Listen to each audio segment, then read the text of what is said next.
Usually the first question that I get asked once I've given a patient a diagnosis is, where do we go from here?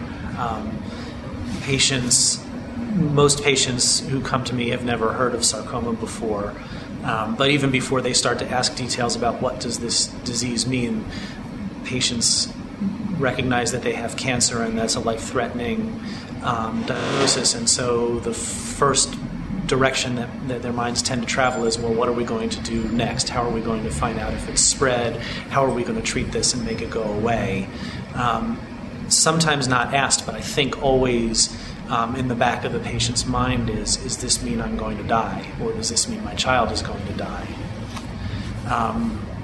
Usually after we address those issues is when patients are able to take a step back and start to ask, well, what does this diagnosis really mean? Where did this come from? How did this happen? And why did this happen to me?